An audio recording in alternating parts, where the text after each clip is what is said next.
Hello friends, मैं चंद्रेश गुप्ता। आज हम लोग डिस्कशन करेंगे थर्मोडायनेमिक्स। हम लोग ने पिछले 2 लेक्चर को डिस्कस कर चुके हैं, अब उसी को कंटिन्यू करेंगे। आइए देखते हैं थर्मोडायनामिक्स। केमिस्ट्री थर्मोडायनेमिक्स आज हम लोग का लेक्चर 3। 2 लेक्चर हम लोग थर्मोडायनेमिक्स के बारे में डिस्कस कर चुके हैं। आज हम लोग तीसरा लेक्चर डिस्कस करेंगे। कल हम लोगों ने पिछले लेक्चर में हम लोगों ने प्रॉपर्टी का डिस्कशन किया था कि थर्मोडायनेमिक्स प्रॉपर्टीज क्या क्या होते हैं। उसमें अगला हम लोग का टॉपिक था थर्मो डी इक्विलिब्रियम।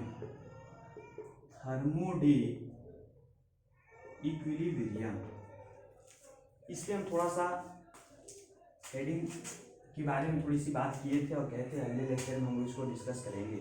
तो थर्मोडिक्विलिब्रियम क्या होता है? थर्मोडिक्विलिब्रियम कहने का मतलब थर्मोडायनेमिक्स इक्विलिब्रियम, इसको टीडी इक्विलिब्रियम भी कहते हैं। टीडी इक्विलिब्रियम या थर्मोडायनेमिक्स इक्विलिब्रियम। थर्मोडायनेमिक्स इक्विलिब्रियम जो है, इक्विलिब्रियम मीन्स होता है साम्य। थर्मोडायनेमिक्स इक्विलिब्रियम जो होते हैं 3 प्रकार के होते हैं। थर्मोडायनेमिक्स में इक्विलिब्रियम 3 प्रकार के होते हैं। पहले को कहते हैं mechanical equilibrium.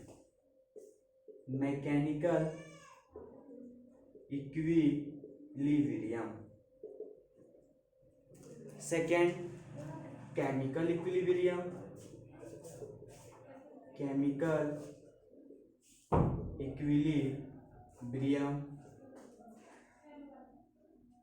And third is thermal equilibrium.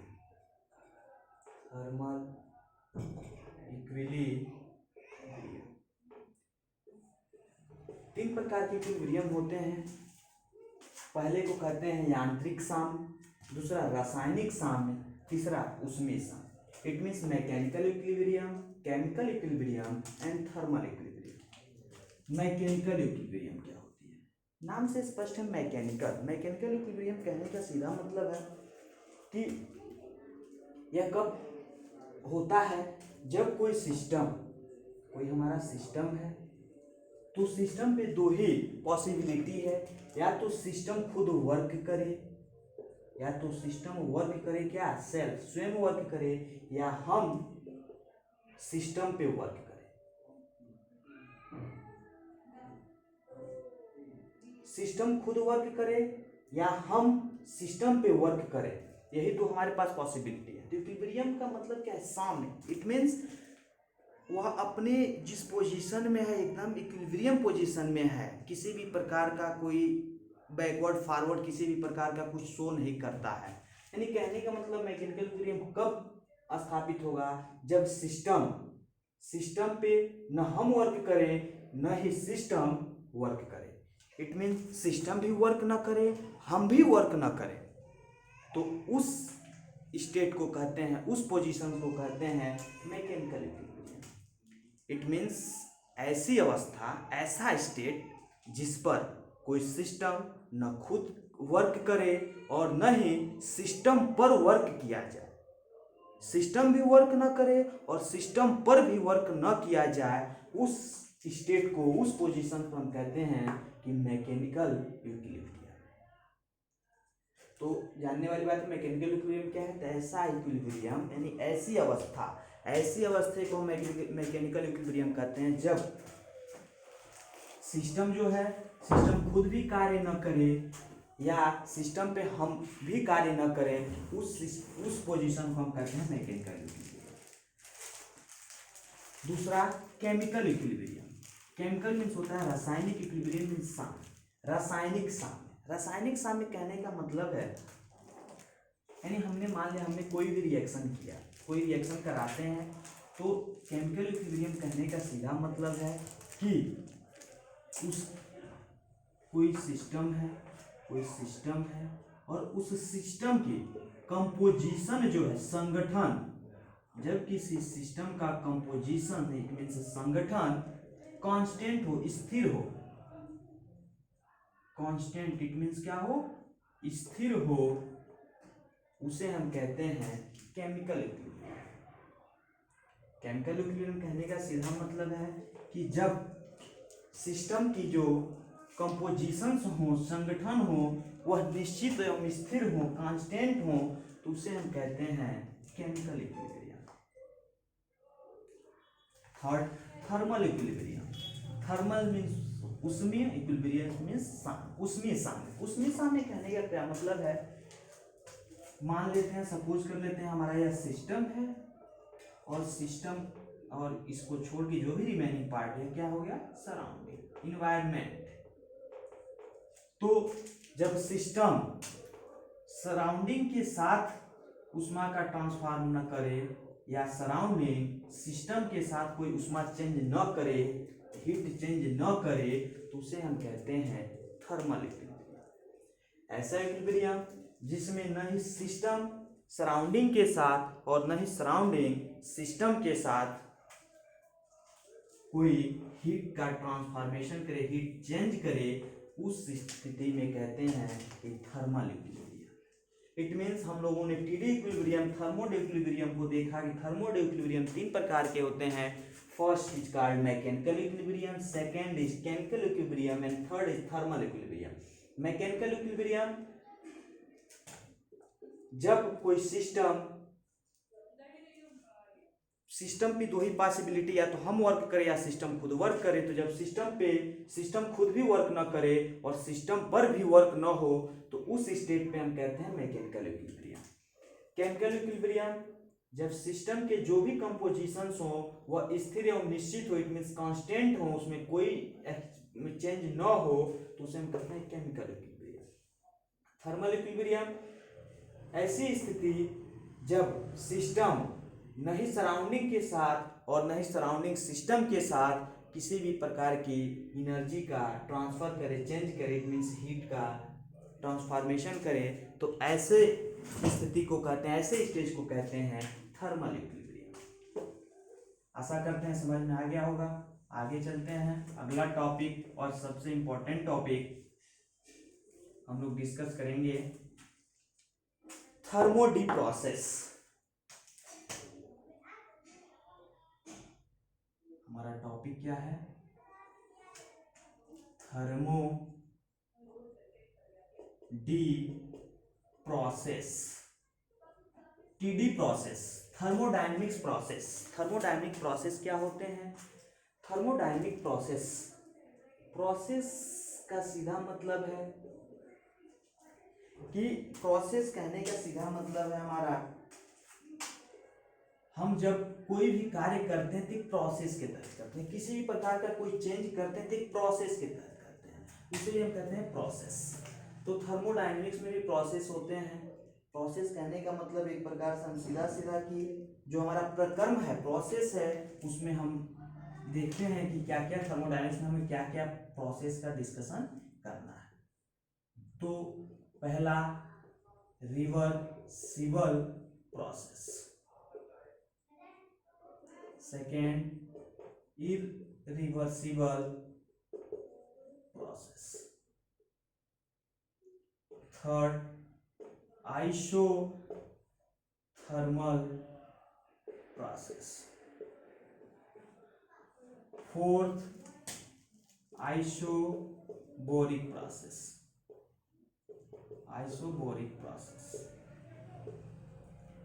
Next isochoric process,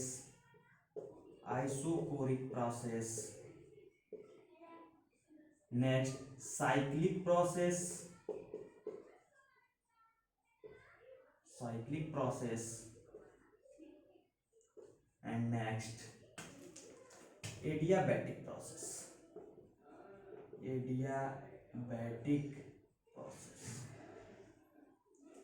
3 4 5 6 7 प्रकार के प्रोसेस हम लोग डिस्कस करेंगे। Reversible process, irreversible process, isothermal process, isobaric process, isochoric process, cyclic process and adiabatic process.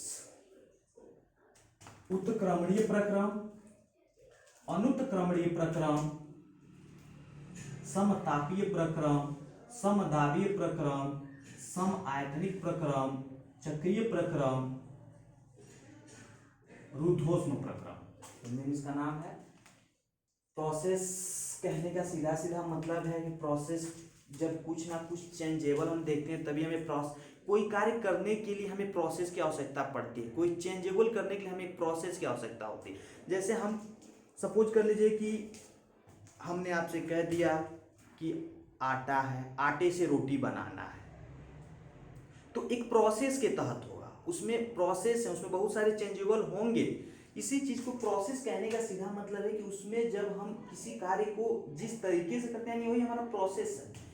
Reversible process पहला डिस्कशन करते हैं। रिवर्सिबल प्रोसेस, रिवर्सिबल प्रोसेस और irreversible process दोनों को कंपेरेबली देखेंगे। रिवर्सिबल प्रोसेस, देखिए बहुत इंपॉर्टेंट बात है, रिवर्सिबल प्रोसेस, इरिवर्सिबल प्रोसेस, इसको हम कहते हैं उत्क्रमणीय प्रक्रम, इसको कहते हैं अनुत्क्रमणीय प्रक्रम, उत्क्रमणीय प्रक्रम, अनुत्क्रमणीय प्रक्रम। रिवर्सिबल प्रोसेस कहने का सीधा ना, रिवर्सिबल मीन्स जो रिवर्स होता हो, रिवर्सिबल मीन्स जो रिवर्स होता है। रिवर्स कहने का क्या मतलब है? रिवर्स कहने का मतलब है जो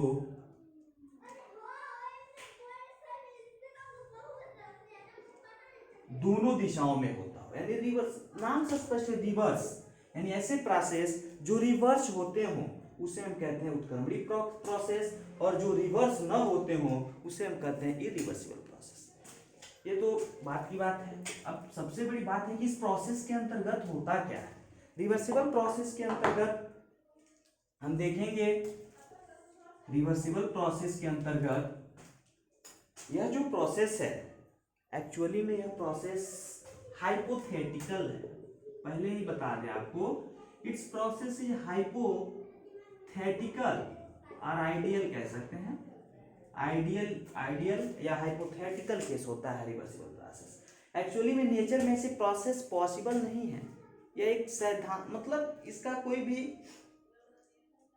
जो प्रैक्टिकली देखा जाए तो कुछ है नहीं, यानी कहने का मतलब रिवर्सिबल जो प्रोसेस है एक हाइपोथेटिकल केस है, आइडियल केस है। एक्चुअल में नेचर में ऐसे प्रोसेस पॉसिबल नहीं है, रिवर्सिबल प्रोसेस कभी पॉसिबल नहीं। क्यों? क्योंकि इस प्रोसेस में यह प्रोसेस स्मॉल स्टेप्स में होते हैं, स्मॉल स्टेप्स में इनफाइनाइट टाइम, यानी यह प्रोसेस एक इनफाइनाइट टाइम में शो होता है। अब बताइए, यह एक ऐसी प्रोसेस है जिसमें इनफाइनाइट टाइम लगती है, यानी हमारा टाइम टेकन जो है यह बहुत लार्ज टाइम टेकन होता है, इनफाइनाइट टाइम में यह प्रोसेस होती है। इसीलिए हम कहते हैं कि reversible process is a ideal process, जो कि नेचर में पॉसिबल नहीं है। दूसरी चीज,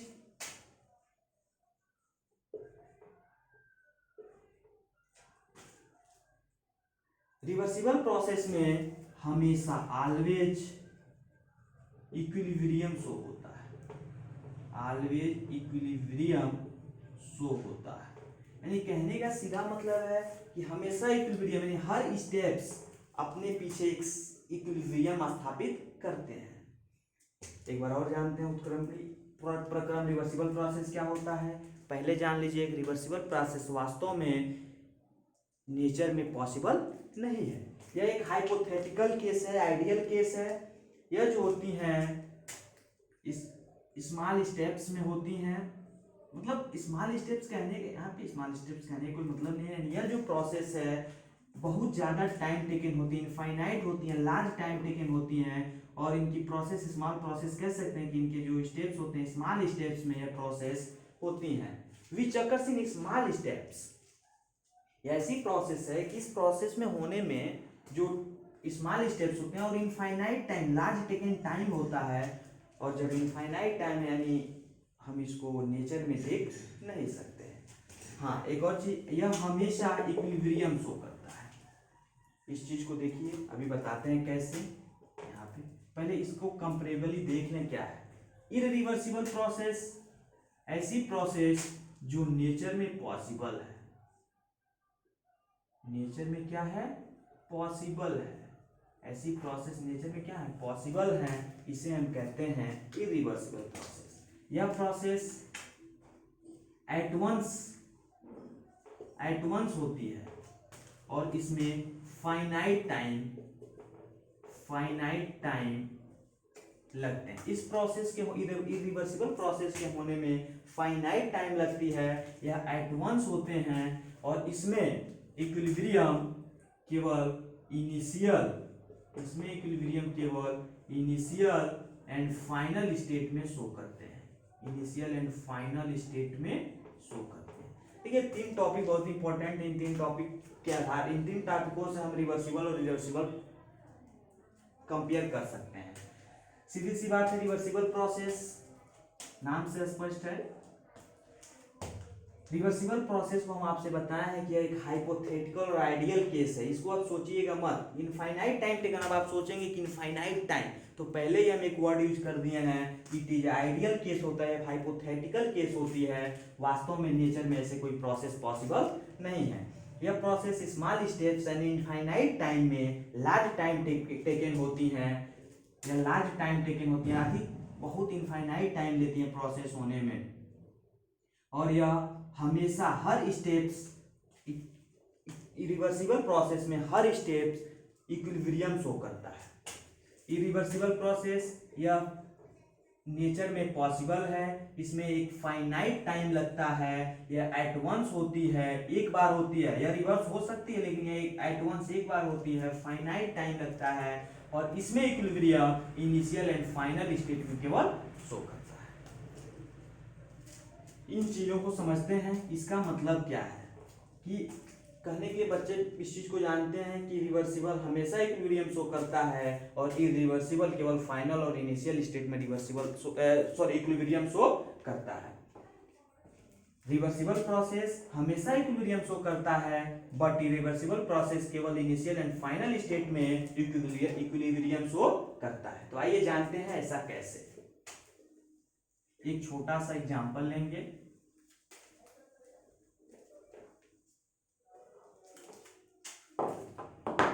सपोज कर लेते हैं कि हमने एक कंटेनर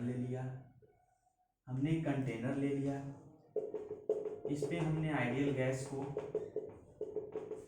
फिल कर दिया।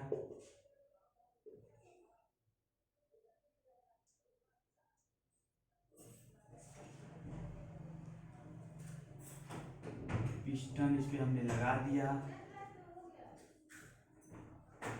इस पे हमने पिस्टन लगा दिया। इसका एटमॉस्फेरिक प्रेशर को हमने मान लिया, हमने इस पे पिस्टन ए लगा दिया, इसका एटमॉस्फेरिक प्रेशर पी मान लिया और इसका प्रेशर, इसका भी कुछ प्रेशर होगा। सपोज कर लेते हैं कि हमने इसके बाउंड्री पे कुछ वेट रख दिया है। क्या सपोज करते हैं, कुछ वेट रख दिया, यानी सीधी सी बात है कि यह इक्विलिब्रियम में आ जाए। वेट रखेंगे, जाहिर सी बात है वेट रखेंगे और इसका भी हम जो प्रेशर है क्या है, पी है। जब दोनों दाब समान होते हैं, दोनों दाब समान रहेंगे और यह प्रोसेस इक्विलिब्रियम में रहेगी। अब सपोज कर लेते हैं कि हमने यहां से एक वेट को हटा दिया। ध्यान से समझिएगा, हमने एक वेट हटाया तो प्रेशर कितना, उसमें से कुछ प्रेशर घटेगा। हमने मान लिया प्रेशर क्या है, स्मॉल है, डीपी। हमने वेट को हटाया, जब वेट को हटाएंगे तो इसका प्रेशर ज्यादा होगा, यह इस पे वर्क करेगा और वर्क करेगा यानी प्रेशर हमने हटा दिया, प्रेशर घट गया और जब यह वर्क करेगा तो ऊपर की तरफ उठेगा और ऊपर की तरफ उठेगा तो इसकी भी प्रेशर क्या होगी, इस गैस की प्रेशर भी क्या होगी, कम होगी। यानी कितनी कम होगी, डीपी, यानी P माइनस डीपी, इसका pressure equal to P minus DP इसका प्रेशर। इनिशियल टाइम में क्या था, यह P था, ये भी क्या था, P था।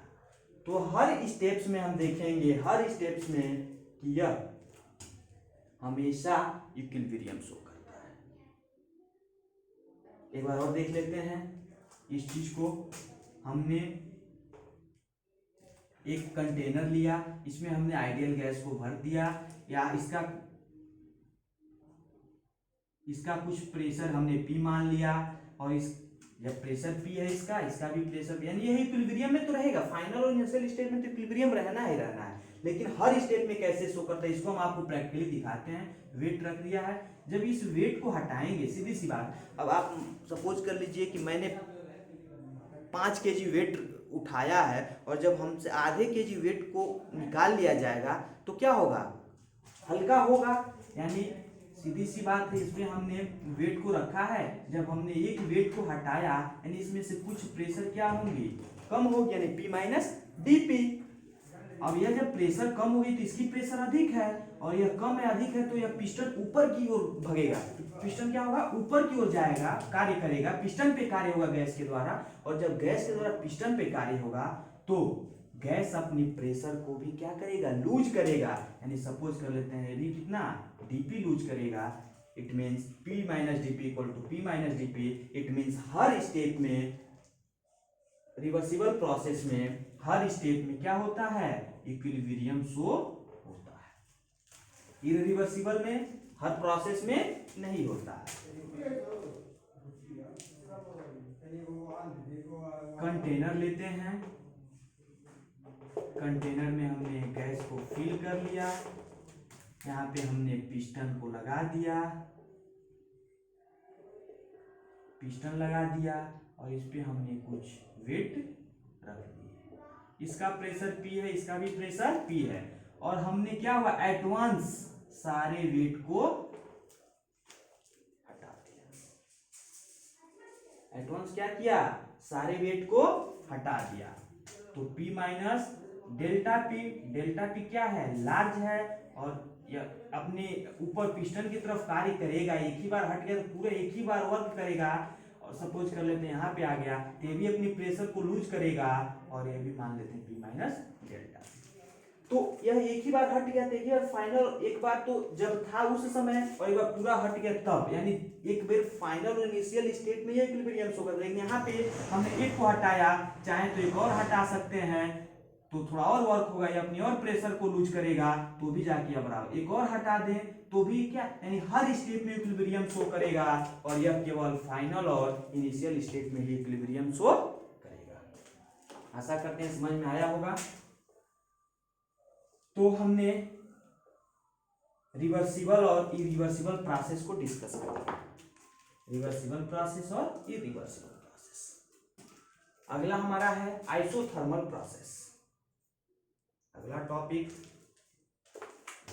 आइसोथर्मल।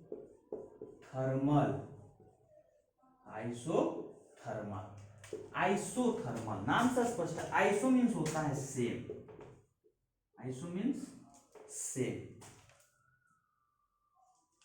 थर्मल मीन्स हीट, यानी जहां पे क्या हो, हीट समान हो। इट मीन्स आइसोथर्मल को हम कहते हैं समतापीय। समतापीय, सम मीन्स समान, तापी मीन्स ताप, जहां पे ताप क्या हो, समान हो। यानी ऐसा प्रोसेस, कहने का सीधा मतलब है कि ऐसा प्रोसेस जिसमें जो टेम्परेचर हो वह क्या हो, कांस्टेंट हो। टेम्परेचर क्या हो, कांस्टेंट हो।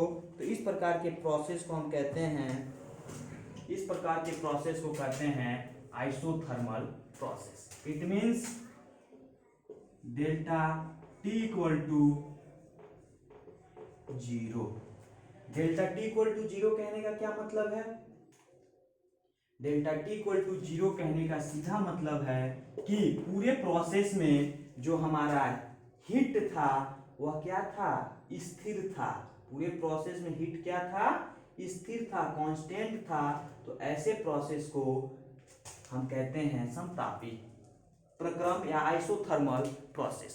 एक बार और, आइसोथर्मल प्रोसेस कहने का सीधा मतलब आइसो मींस से थर्मल मींस हीट, यानी समान ताप हो, समतापी ऐसा प्रक्रम जिसमें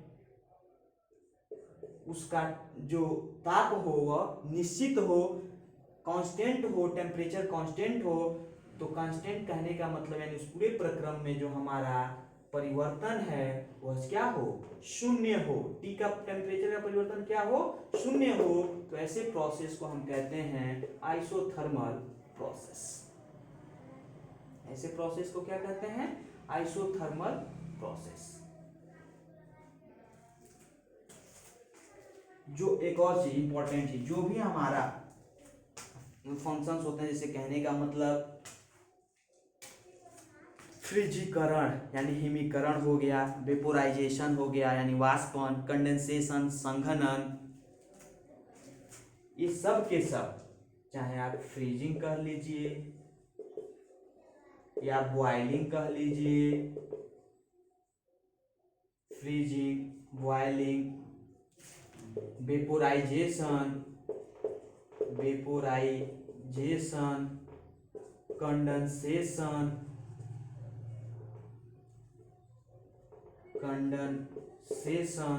ये सब के सब आइसोथर्मल प्रोसेस के तहत आते हैं। इस चीज को याद रखे रहिएगा, ये सब के सब क्या होते हैं, आइसोथर्मल प्रोसेस के तहत आते हैं।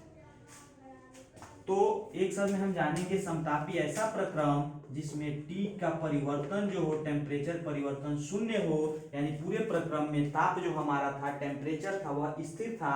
ऐसे प्रक्रम को हम कहते हैं आइसोथर्मल प्रोसेस। इसको ग्राफ पे देख सकते हैं। हमने जब ग्राफ पे देखेंगे, इसी को कहते हैं आइसोथर्मल प्रोसेस। पीवी के वक्र में हम जब ग्राफ ड्रा करते हैं तो एक कर्व लाइन मिलती है जो स्लोप होती है, और यही होती है आइसोथर्मल प्रोसेस।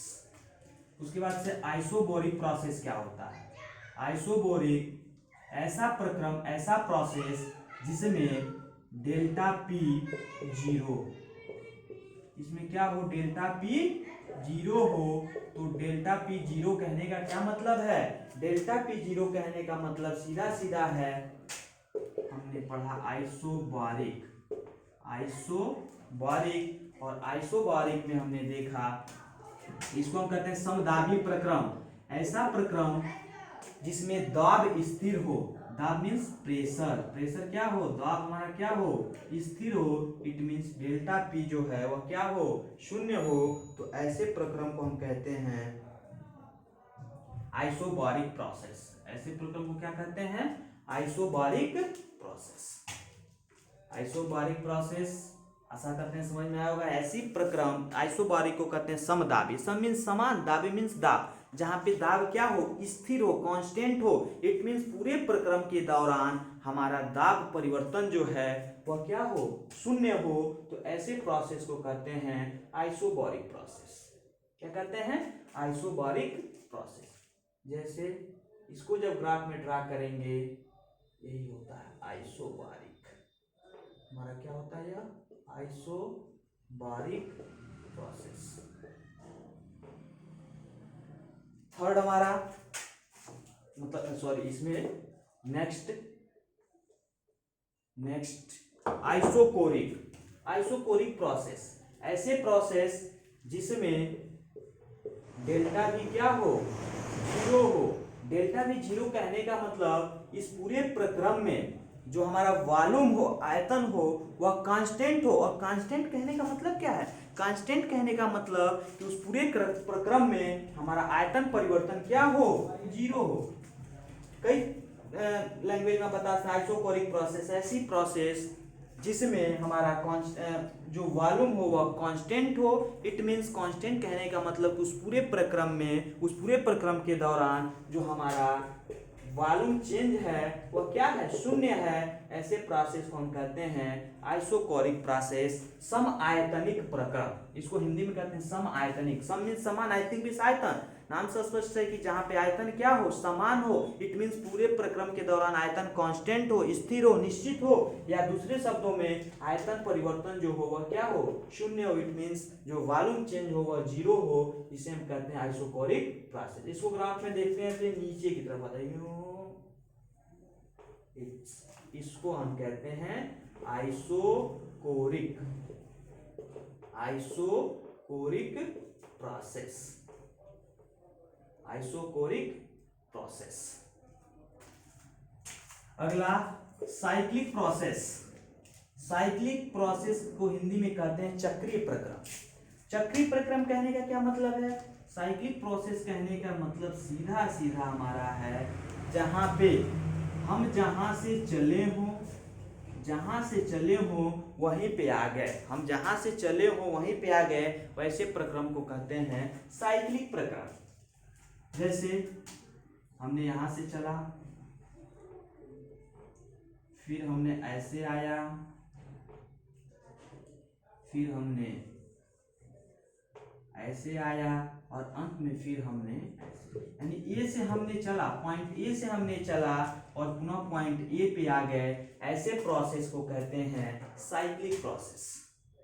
चक्रीय प्रक्रम ऐसे प्रक्रम जिसमें हम जहां से चले हों वहीं पे आ जाएं, ऐसे प्रक्रम को कहते हैं चक्रीय प्रक्रम। चक्रीय प्रक्रम में जो होता है, चक्रीय प्रक्रम जो होता है इसमें डीई, यानी कहने का सीधा मतलब है, इसको मिटा देते हैं। चक्रीय प्रक्रम में, चक्रीय प्रक्रम में हमारा डीई भी शून्य होता है, डीएच भी शून्य होता है, ऐसे प्रक्रम को कहते हैं चक्रीय प्रक्रम।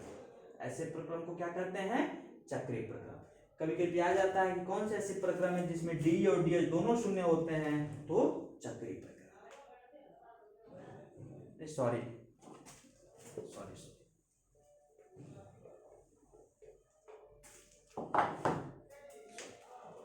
साइक्लिक प्रोसेस एक बार और देखते हैं, थोड़ा सा मिस्टेक। साइक्लिक प्रोसेस कहने का सीधा मतलब है कि ऐसा प्रोसेस जो जिस पॉइंट से, जिस इनिशियल स्टेट से चला हो उसी इनिशियल स्टेट पे आ जाए, ऐसे प्रोसेस को कहते हैं साइक्लिक प्रोसेस। जैसे हम ग्राफ लेते हैं, एक हमने ग्राफ लिया, यहां से हमने चला, आया यहाँ, फिर यहाँ, फिर यहाँ, और लास्ट में फिर हमने आ गया, यानी ए बी सी डी। हमने सबसे पहले कहाँ से चला, ए से बी चला, फिर बी से सी चला, सी से डी चला, और डी से फिर कहाँ पे आ गए, ए पे। ए से चलना शुरू किया, पुनः ए पे आ गए, ऐसे प्रोसेस को कहते हैं साइक्लिक प्रोसेस।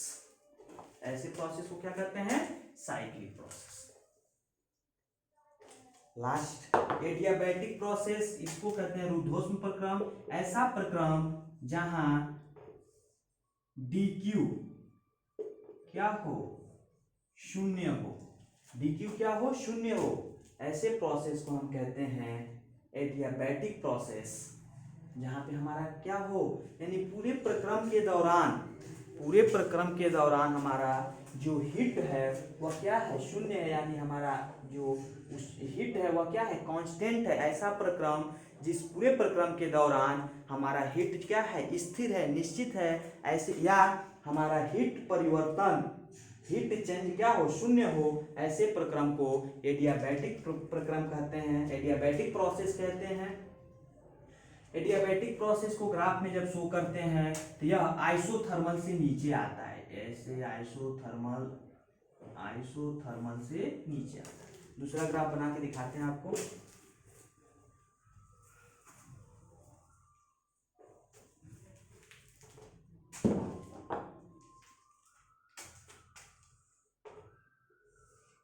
हमारा पी भी वक्र में जब लेंगे तो यहां से लेंगे,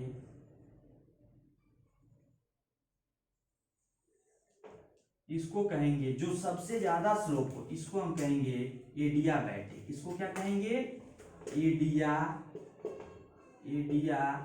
एडियाबैटिक प्रोसेस। जो इससे कम स्लोप हो इसको कहेंगे आइसोथर्मल प्रोसेस। आइसोथर्मल जो ऐसे हो इसको कहेंगे आइसोबैरिक प्रोसेस, और जो नीचे की तरफ है इसको कहेंगे isochoric process. Isochoric process. Graph में समझ लीजिए कभी कभी पूछ देता है, ऐसे बना के दे दिया और पूछ दिया कि कौन सा कर्व किस प्रोसेस को शो करता है, तो आप जानते हैं कि जो सबसे ज्यादा इसकी स्लोप देखिए कुछ ऐसी है, इसकी स्लोप कम, तो इसकी जो स्लोप है जिसकी स्लोप ज्यादा होगी इसको कहेंगे एडियाबैटिक, जो उससे कम होगी इसको कहेंगे आइसोथर्मल, जो ऊपर से आए इसको कहेंगे आइसोबैरिक, जो नीचे आए इसको कहेंगे आइसोबैरिक। तो हम लोगों ने थर्मोडी प्रोसेस यानी टीडी प्रोसेस को समझ लिया। अब हम लोग अगला टॉपिक डिस्कस करेंगे नेक्स्ट लेक्चर में। तो थैंक यू दोस्त, आप लोगों का आशा करते हैं कि समझ में आया होगा। कुछ चीज़ें अगर न समझ में आई हो तो उसको प्रयास किया जाएगा कि अगले लेक्चर से आपका कन्फ्यूजन दूर हो। तो बहुत बहुत धन्यवाद।